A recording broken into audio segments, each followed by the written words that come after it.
Caroline, un mot, on se souvient de votre action aux côtés notamment des femmes et de la tentative d'émancipation, de ce mouvement d'émancipation des femmes en Iran. Vous connaissez bien ce pays.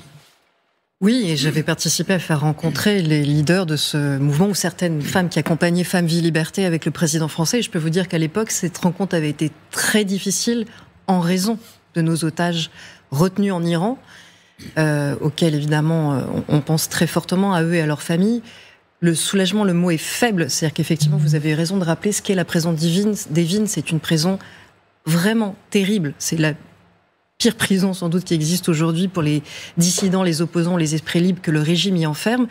Et Jacques Paris et Cécile Collère étaient un levier de pression qu'exerce le régime islamique sur l'Élysée, notre président et la France depuis des années.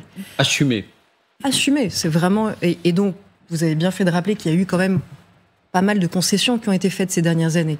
Il y a eu effectivement la libération d'un agent d'influence iranien qui a pu retourner en Iran, proche d'un autre agent d'influence iranien qui est en passe d'être jugé lui aussi. Donc il y a des tractations qui durent depuis des années au sujet de cette libération. Et la France aujourd'hui négocie avec un régime qui est affaibli, iranien, et qui n'est pas affaibli à cause de la position du Quai d'Orsay, qui est plutôt de toujours négocier avec le régime iranien, qui est affaibli à cause de la guerre menée par Washington. Abnous nous relatait hier le contenu de ce rapport qui faisait de l'ambassade d'Iran en France le quartier général d'une opération d'ingérence. On ne peut pas le dire autrement, c'est le mot qu'on emploie pour la Russie, c'était la même chose pour l'Iran. Donc c'est vrai que le contexte n'était pas forcément favorable, mais vous nous avez rappelé la libération de cette Iranienne, de cet agent... D'un mot, rappeler aussi qu'il y a peu, Cécile Collère et Jacques Paris ont été condamnés à des peines de prison extrêmement lourdes en Iran, 17 années et 20 années de réclusion. Et ce qui est paradoxal, parce qu'on échangeait évidemment depuis des semaines beaucoup avec les proches de ces deux otages et avec les diplomates français, c'est que cette condamnation a sans doute permis ce qui se déroule aujourd'hui. On a dans un premier temps perçu ça comme une... terrible nouvelle, 17 ans et 20 ans de prison en Iran.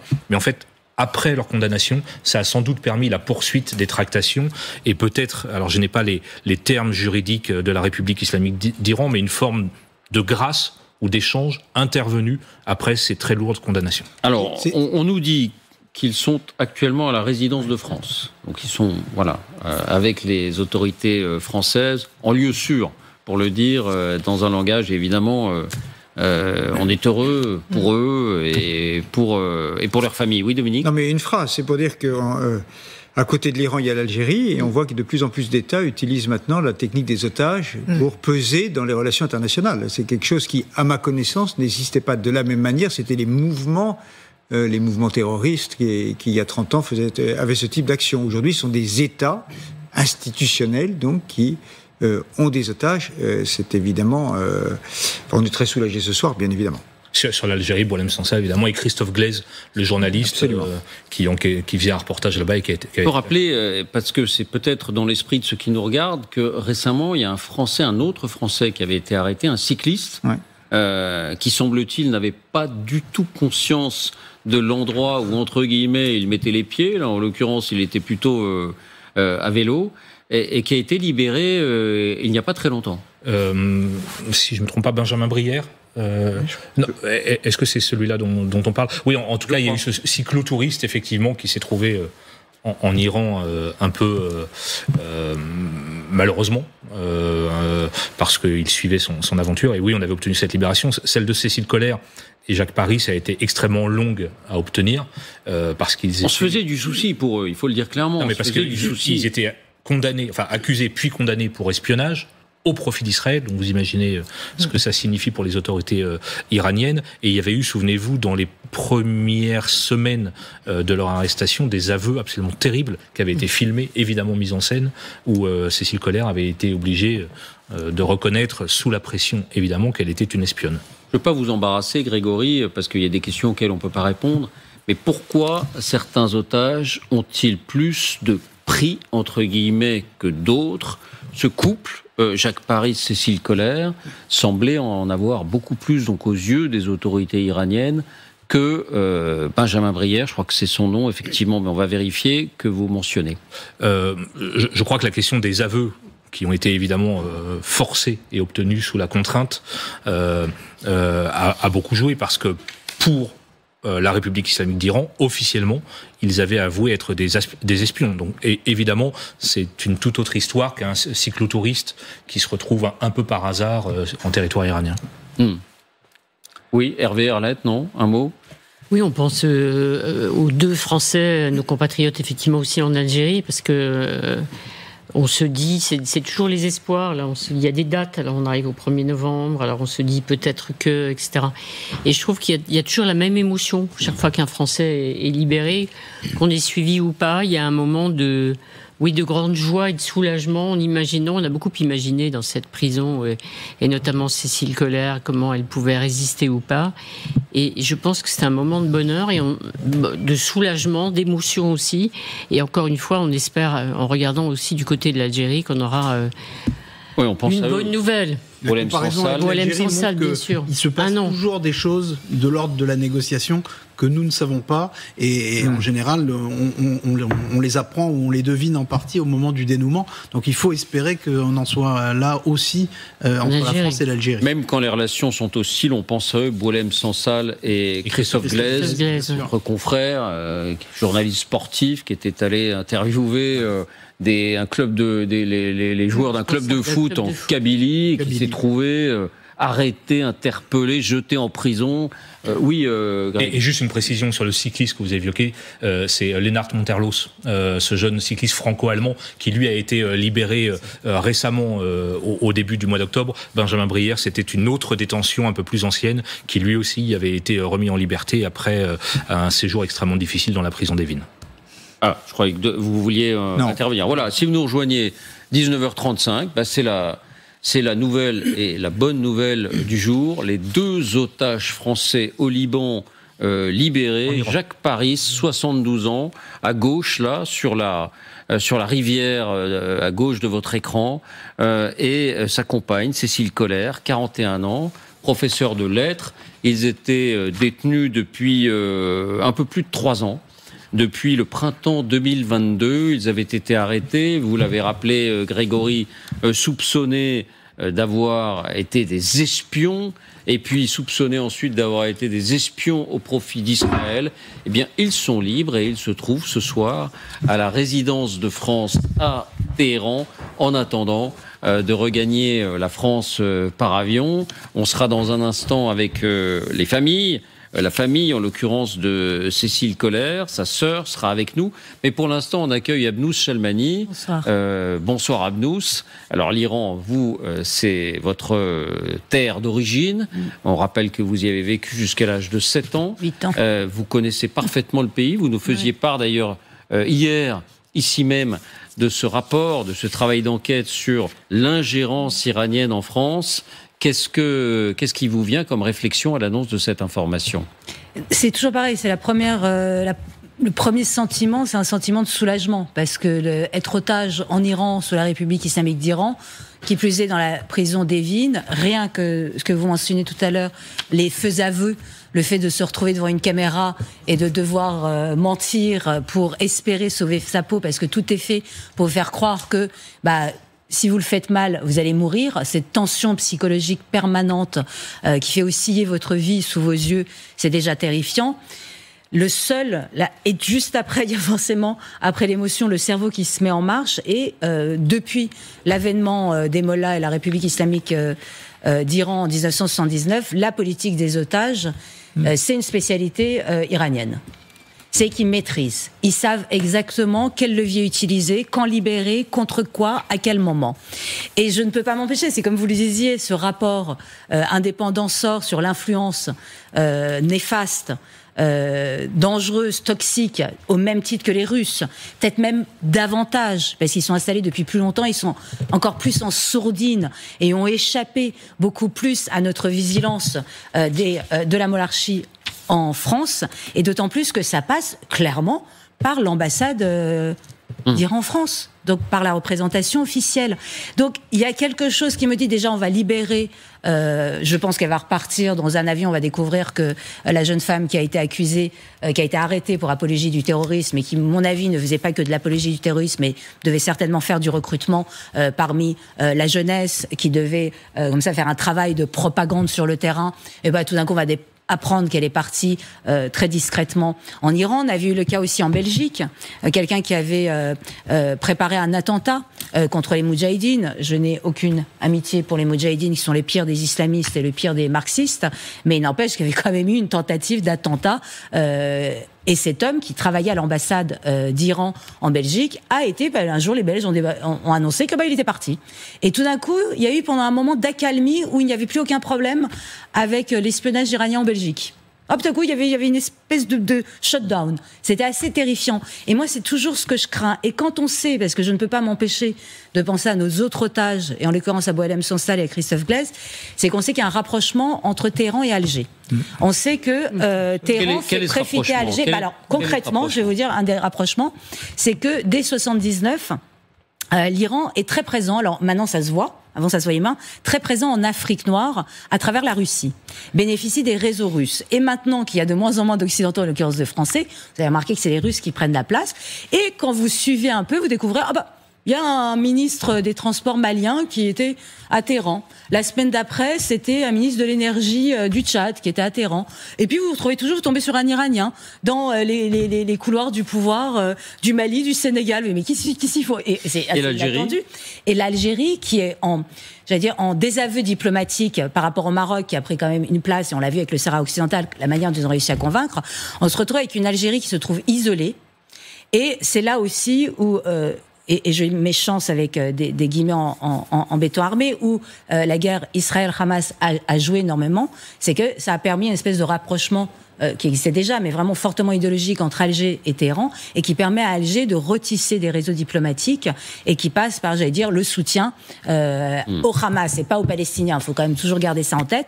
Et que là, ils sont en train de bénéficier. On a retrouvé des Algériens dans les valises des Iraniens en mission diplomatique en Afrique noire. Donc, et là ça m'inquiète d'autant plus, ça me réjouit pour Cécile Collère et son compagnon, et ça me désespère pour Christophe Glaise et Boualem Sansal. Caroline. Oui, Amnous a absolument raison de rappeler que peut-être plus encore que les Russes, les Iraniens sont les rois de l'ingérence, de la déstabilisation. Le rapport qu'elle a mentionné et qu'elle a très bien raconté hier aurait dû faire un scandale et beaucoup plus de bruit qu'il n'en fait.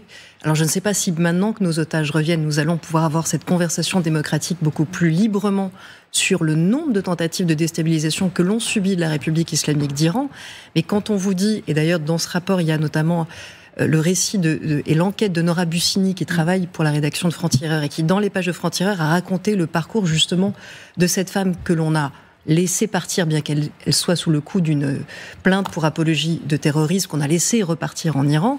Elle était très proche d'un influenceur iranien qu'on a vu distribuer des petits drapeaux pour la République islamique d'Iran, place de la République, dans des manifestations pour Gaza. Donc on sait très bien qu'il y a dans les manifestations pour Gaza des agents d'influence proches de la République islamique qui ont essayé de souffler sur ces braises pour déstabiliser les campus américains et nos universités françaises. Et l'Algérie, effectivement, ne sera jamais au niveau de la République islamique d'Iran. On n'est quand même pas en train de parler de la même capacité. Par contre, imite de plus en plus cette stratégie et paye aussi de plus en plus des influenceurs très chers pour mener des campagnes contre la France, pour en faire des agents et des outils de pression, en plus de la politique des otages dont sont victimes nos compatriotes. Une réserve, alors peut-être que vous allez nous donner une explication. Jean-Noël Barrot, le ministre des Affaires étrangères français, qui évoque une libération en cours. Ils sont en cours de libération. Autrement dit, on nous a dit résidence de France, mais bon, le fait qu'ils soient toujours sur le sol iranien... Tant qu'ils n'ont pas quitté l'espace aérien iranien, je pense que Jean-Noël Barrot est d'une extrême prudence. Alors, cette grande prudence, ça signifie qu'il n'y a aucune confiance dans la parole des autorités iraniennes. Il est à la résidence de France, mais ça signifie qu'on ne sera certain qu'ils sont tirés d'affaire, que lorsqu'ils seront sortis de l'espace aérien Ça fait iranien. Partie de la tactique de torture à l'iranienne. Vraiment, c'est une spécialité des mollahs, c'est de dire, ils peuvent rester peut-être 2-3 mois à l'ambassade, coincés à l'ambassade de France à Téhéran. C'est pas impossible. C'est-à-dire que ce que font les mollahs, enfin, en l'occurrence les gardiens de la Révolution, parce que c'est eux qui ont la main dessus, c'est vraiment jusqu'au dernier moment de voir qu'est-ce qu'ils peuvent encore en tirer. Là, il y a quand même négociation avec les Américains sur le nucléaire. Est-ce qu'il y a moyen d'en tirer encore autre chose ? Est-ce qu'on peut encore jouer sur autre chose ? Et c'est pour ça que vraiment, ce pays est un pays très beau et on ira tous ensemble et ça serait merveilleux quand il n'y aura plus les mollahs. On ira volontiers avec vous. Mais il faut vraiment éviter pour tous les Occidentaux de mettre un doigt de pied en Iran parce que voilà le résultat après. D'un dernier mot, peut-être... Avec les bombardements américains, avec ces 12 jours de guerre, beaucoup ont dit le régime est très très affaibli et sa survie ne tient qu'à un fil. Est-ce que c'est toujours vrai ou est-ce que on a un peu pris nos désirs pour des réalités ? En tout cas, cette libération, c'est le signe qu'il est plus affaibli qu'avant. Parce que les négociations, elles durent depuis des années et on n'arrivait rien à obtenir. Donc c'est quand même aujourd'hui un régime qui doit chercher quels sont encore les pays occidentaux avec qui ils peuvent négocier quelque chose. Visiblement, le chantage va durer jusqu'au bout, et Jean-Noël Barrot a l'air de s'en inquiéter, mais il y a surtout personne d'autre. La fermeté affirmée par Washington, aujourd'hui, fait qu'évidemment, c'est plus facile pour la France de négocier que le régime iranien.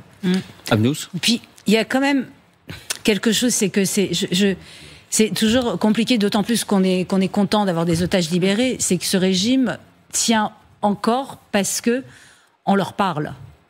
C'est ça aussi. Vraiment, et on a besoin, parce qu'on a besoin de libérer nos otages, donc c'est important. Ça veut dire qu'il ne faut plus leur parler aujourd'hui, maintenant qu'ils sont... C'est que là, on n'avait pas le choix, et que c'est heureux qu'on leur ait parlé et qu'on ait libéré nos otages, mais que maintenant, il faudrait peut-être changer de tactique, et que c'est les sanctions, on sait que ça ne fonctionne pas, ils sont sous sanctions, et c'est la population iranienne qui trinque, mais le fait de leur donner une légitimité politique et une existence, cette image, en Iran, elle a énormément choqué, elle a choqué dans la diaspora, l'image d'Emmanuel Macron, qui en plein moment des manifestations après l'assassinat de Mahsa Amini pour un voile mal porté, est allé serrer la main des dignitaires iraniens dans les couloirs de l'ONU, sous prétexte que les couloirs de l'ONU. Mais ça, c'est leur donner une légitimité qu'ils n'ont plus du tout dans la population. Donc c'est une espèce, c'est ça, c'est parler avec les mollahs, c'est fermer les yeux et ne pas entendre la population iranienne qui, à plus de 85%, ne veut plus de cette monarchie. Et l'éternel dilemme en diplomatie. Voilà. Bon, il y a des moments où peut-être qu'on peut le faire, d'autres moments où c'est malvenu. Et d'ailleurs, il est possible que ce soit lors de la dernière Assemblée Générale des Nations Unies, où pareil, il y a eu des contacts de très haut niveau, que cette libération qu'on obtient donc au début du mois de novembre se soit discutée. Donc effectivement, c'est un sentiment très ambivalent sur que faut-il faire. En tout cas, ce soir, on a la libération de ces otages, et évidemment, je reprends encore ces mots, immense soulagement, une fois qu'ils seront à Villacoublay ou à Orly ou à Roissy, quand on verra l'avion de la République française se poser, je pense que là on pourra dire que ça y est, leur cauchemar est terminé. Merci Grégory de nous avoir bien aidé à appréhender cette information, donc la libération des 2 otages français en Iran. Merci Caroline. On n'aura pas eu le temps de parler de Zoran Mamdani. D'un mot, qu'est-ce que vous vouliez nous dire ? Parce que c'est la nouvelle coqueluche quand même de toute une partie de la presse internationale. J'avais toute une enquête à vous raconter, je vais le faire en une phrase. Exactement comme au moment de la désignation de Jérémy Corbyn à la tête du Parti travailliste, où on a entendu toute la presse, et c'est toujours les mêmes, se réjouir, c'était formidable parce qu'il était très à gauche de la gauche et que ça allait être l'espoir de la gauche anglaise.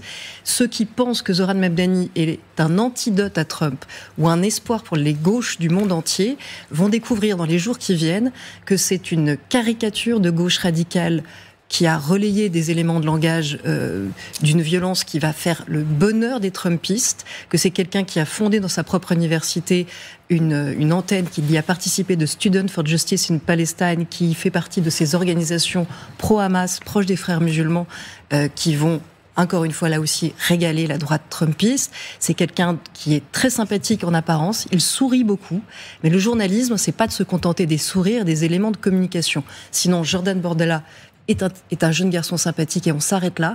C'est exactement la même chose quand on dit Zoran Mamdani est un jeune garçon sympathique et on s'arrête là.